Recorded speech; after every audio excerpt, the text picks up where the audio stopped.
Okay, I don't know about anyone else, but for the last few years, I have been so worried that Obsidian, one of my favorite game studios, was going to be shut down.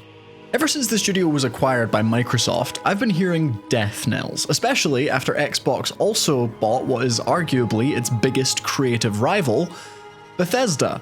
And when Microsoft is out here shutting down studios that make successful, award-winning games, you've got to worry that a smaller team like Obsidian might be next on the chopping block. Let's not forget that this is a studio that was formed by developers of the original Fallout, a franchise which would go on to become one of Bethesda's flagship titles. The style of games these two studios make is so similar that a lot of people probably don't even realize that they're two separate teams. So when both of them were acquired by the same publisher, there were a lot of question marks about how they would coexist. Bethesda is more of a household name, and it's also the maker of, the Elder Scrolls series, so if Xbox was gonna pick favorites, you know that Obsidian was gonna be in trouble.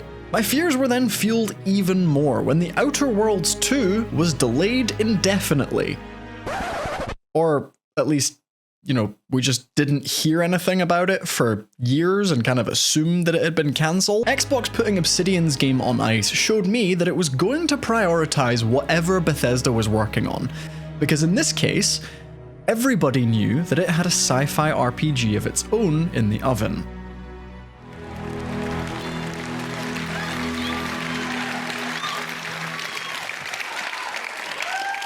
Starfield is a game that we have spent years thinking about and working on. Do I look like the kind of person who's interested in small talk?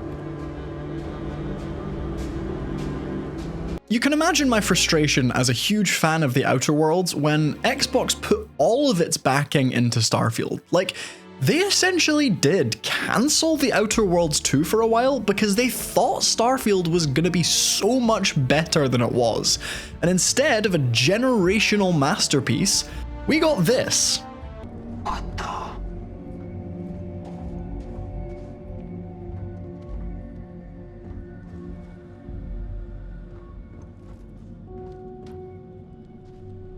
Report.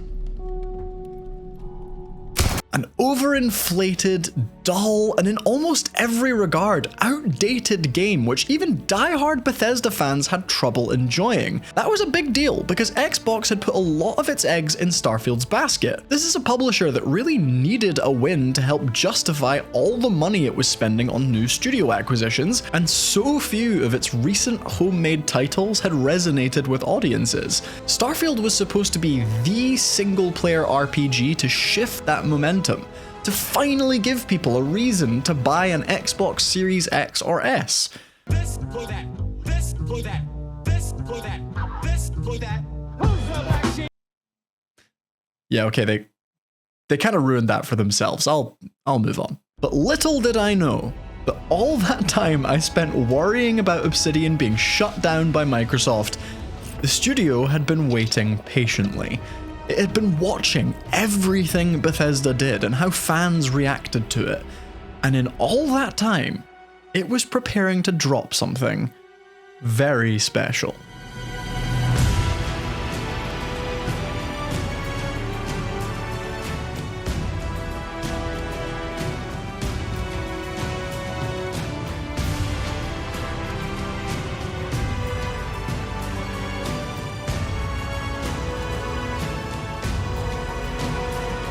Since its launch, I have been loving Avowed. I honestly haven't been hooked by an open world RPG like this in such a long time, and I'm kind of sad to admit that these days it's quite hard for me to get into them. When Starfield dropped, I actually hoped that it was going to break that for me because, in fairness, it seemed right up my street. There were loads of ways you could play the game in your own way, there was a whole universe to explore, and Bethesda had even teamed up with the developers of Doom to design exciting new gunplay. But there was a problem, and it wasn't that Starfield was demanding too much time from me, it was that, despite a decade since the release of Skyrim, Bethesda hadn't done nearly enough to move its game design into the modern era. While Skyrim and Oblivion were both revolutionary in their day, there are so many ways the games industry has improved and streamlined the single-player RPG experience since they launched, and Bethesda just didn't really change anything. Things like being over-encumbered felt frustrating enough back in 2011, but that sort of thing fit the systems from previous Elder Scrolls games. In Skyrim, you start as a lone wanderer with very few survival skills. You have to manage your inventory and your limited strength as you explore the open plains and slowly increase your carrying capacity over hours of in-game progression. Being over-encumbered meant not being able to move quickly or fast travel when carrying too much weight, which made sense in context. But here's the thing. Starfield is a brand new IP. It doesn't need to adhere to the rules of previous games in a franchise. It's a massive scale, futuristic sci-fi RPG where you have a spaceship, companions, and exploring the stars in whatever way you choose is kinda the whole appeal. For me, having the same weight systems in both of those games makes no sense, and only limits the ability to enjoy Starfield's vast exploration. When I went back to Starfield to get footage for this video, I decided to drop onto a random planet and check out a few little landmarks on the surface. After killing a bunker full of enemies and looting a couple of helmets and things worth selling, I quickly realized that I was carrying too much. Except, I'm in space. I'm moving, I'm jumping, I'm sprinting around, but what do all those things require? Oxygen. Not only could I not move quickly, but as soon as I was back on the surface trying to get back to my ship, I was literally suffocating my in-game character by moving. Since I never played up until unlocking vehicles, that meant an excruciatingly boring trip back to my ship because of course I couldn't fast travel there. The developers of Avowed went to such great lengths to make it feel approachable, and that's one of the reasons I have been glued to it. If you pick up too much gear, there is still a weight limit, but it doesn't result in you needing to walk at a snail's pace for the next half hour before you sell your goods. You can head into the menu, and with one hold of one button, you can just transport stuff to camp or break it down for more resources. The same goes for things like looting. I can totally get behind the idea that if you're in a room with an NPC and they have a chest full of belongings, looting that chest should maybe rub them up the wrong way. The chest is clearly theirs, and the idea is that it would be weird if they just didn't care that you were stealing their stuff, right? This has been around in single-player RPGs for decades, and it's stuck around largely due to this idea that for an in-game world to feel alive, it needs to feel like it'll carry on even without you playing in it. You may have heard that line in reviews before because it's kind of become the marker for a well-crafted open world that reacts to how you play. I'm gonna be honest with you, I have become really bored with that idea, because I don't actually think it's needed for a video game setting to feel alive. Because here's the thing, a video game isn't a living, breathing world, and regardless of what anyone wants to write in a review, the in-game world doesn't actually continue when I'm not playing it, unless it's Animal Crossing. But in anything else, I am the player of the game. I am literally the main character in this world, so why the hell shouldn't things revolve around me? I think the first reason that Avowed has completely shattered my open world fatigue is because it's totally refreshed these sorts of aspects of RPG game design. Looting items feels like such a fresh experience in this game because the pickpocketing stakes have been completely removed. At the start of the game, I found some bandits robbing graves, and being the honorable fantasy hero my character is, I very quickly policed them for doing so. Don't hurt me. I wasn't even supposed to be here. After dispatching them, the graves started to twinkle at me, begging to be looted by me instead. But the tried and tested RPG design philosophies I'd come across in the past had conditioned me to believe that to take anything would be wrong. So I didn't. But the longer I played, that twinkly grave started to feel less and less like a test of my character, and more like Obsidian saying, hey man, you can take whatever the hell you want, because you paid to spend your time here. Why would we care if you collected some in-game items that will make your experience more fun? In shops, merchants had secondary wares sitting out on display, and did they care one bit when I started to take them? No, they didn't. And instead of breaking my immersion, instead of making me think, that's weird, why aren't they reacting to me stealing their stuff? I didn't actually care because who gives a shit?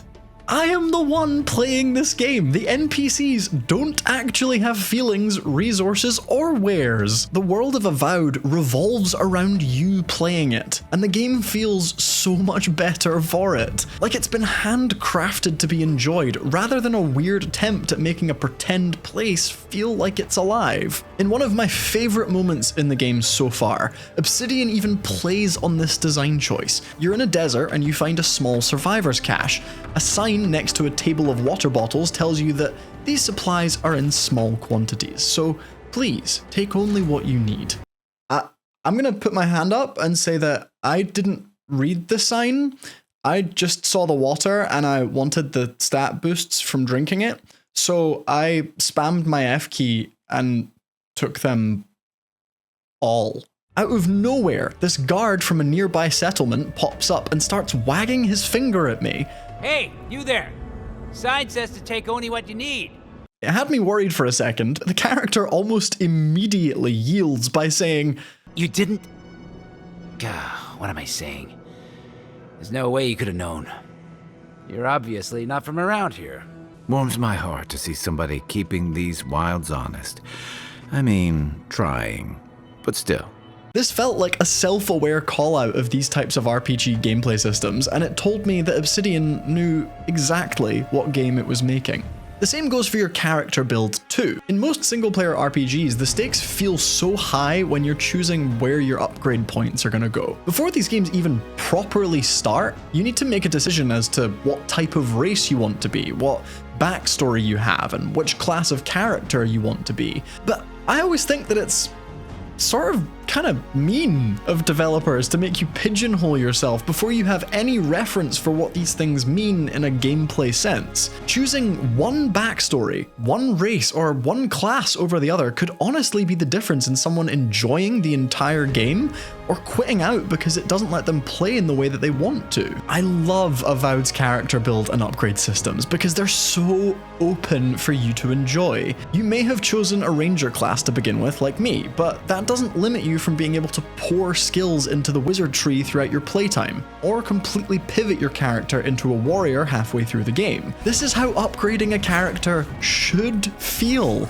It's so satisfying and it lets you create the power fantasy that you find fun. Because of this, combat feels like a sandbox that makes every enemy encounter feel so epic. My character uses a flaming sword and a shield, but basically has the magic abilities of an unstoppable wizard. It's so badass, and I love that it melts down the walls that other fantasy RPGs exist between. Again, I'm sorry, but I don't really care that a ranger shouldn't have as much raw strength as my character in Avowed does. I'm not really thinking about the legalities of my character sheet when I'm freezing a Zorip, then using a thunderstorm spell to shatter him into 1,000 pieces. Now, I know what you're probably thinking. RPG stands for role-playing game, and I should probably just pick a role and stick to it. Unfortunately, the role that I've picked to play in this game is that I'm all-powerful, and that I'm cooler than you. Starfield was nothing if not ambitious, and it showed. In my 35 hours of exploring its universe, I didn't even scratch the surface of the various galaxies, planets, settlements, and content, but after that 35 hours, I don't really know why the hell I'd want to. It became a hunt for anything that felt handcrafted for me to find. Even planets with cities and intriguing places felt so bereft of things to do when I got there. And traveling from one to the other using the game's convoluted menu systems did nothing to immerse me in this space explorer fantasy. Avowed understands what the original Dying Light did. To craft a great open world, you don't need to focus on making it as big as possible. You give your players enough room to do something in, but not enough room to do nothing in. Each district of Avowed's living lands feels plenty big. There's loads to see and explore, and the way that the map clears ensures that you see every inch of each area. I think Obsidian learned from Starfield in that regard, because making playable spaces too big can overwhelm your player into not wanting to explore, because running around for 30 minutes and finding nothing, not getting a payoff for that time spent, gets boring really quickly. At the same time, you can't really make things too small either. As much as I love it, I think the planets in the Outer Worlds kind of suffered in that regard. It's what's called the Goldilocks Principle. Because, well, you know why. Because, you know, it's not too big, it's not too small. It's like when Goldilocks tried 3 different portion sizes of... Somebody touch my spaghetti! Everything is just the perfect size in Avowed. It's giving me about 50 or so hours of enjoyment, and you know what? That's enough, because in that time I can go away satisfied that I've found everything the developers put in the game. I'd prefer that to feeling stressed that I'd missed a really cool side quest that only fringe players in the outer rim of Starfield will find in 10 years' time. More importantly though, I want to explore the living lands because their sense of place is breathtaking. For starters, everything looks jaw-droppingly beautiful. I honestly have no idea how the developers at Obsidian managed to design every single inch of this world from every single angle so that it looks like a dream fantasy world wherever you go. The way nature just screams out to you, filling the frame with color and vitality. It's so interesting to look at, and that only feeds the gameplay. Exploring the living lands is a bit like exploring the world of Sable. Some structure, environment, or landmark in the distance will catch your eye, and because it looks like a place you want to see up close, or because you're just intrigued to find out more about it, you feel compelled to go and explore it. That's how open world levels should be set out, because it removes the need to lean on quest markers, maps, waypoints, and all the other UI that gets in the way of grounding you in a game's world. And what's even better is that no matter how open the game is in terms of letting you discover things on your own terms, there's such brilliant structure and level design built into the environments. There are paths up cliff faces, multiple entrances to caves and enemy camps. There are goodies and funny Easter eggs rewarding you for going off the beaten path. The game designers have gone to such great lengths here to make you feel like this world is worth exploring, and it makes for a breathtaking trip into a fantasy world. Alright, look. You may agree or disagree with the examples that I'm giving here. Single-player RPGs are an amazing genre because there are so many ways for developers to hook us in, immerse us, and make us want to explore their worlds. But Obsidian's approachable refinement of RPG game design has felt so refreshing to me, and it seems to be resonating with a lot of other players too. Even if critics were a little bit split on the game, Avowed is becoming the single-player Xbox heavy hitter that Starfield was supposed to be. So far, it's the biggest Game Pass game of 2025, and as more and more players try it out, it's getting praise from every direction. The subreddit is filled with people comparing their created characters and raving about how fun the game is to play. In so many ways, Avowed feels like a game bred from the failings of Starfield, like it's the perfect counter game to what people didn't like about Bethesda's latest adventure. But hey, I know that there are so many single-player RPGs out there, and I don't think anyone has enough time to play them all, so please go down to the comments below and tell me what one you've been enjoying lately. If you made it this far, thank you so much for watching. If you haven't already, hit the subscribe button and the bell icon to catch more videos like this as and when I publish them. If you want to keep up with everything that I'm working on, or you just fancy catching up with me about games and other stuff, the link to join my Discord is down in the description. That'll be all for now. Thanks again for watching, and tune in next time.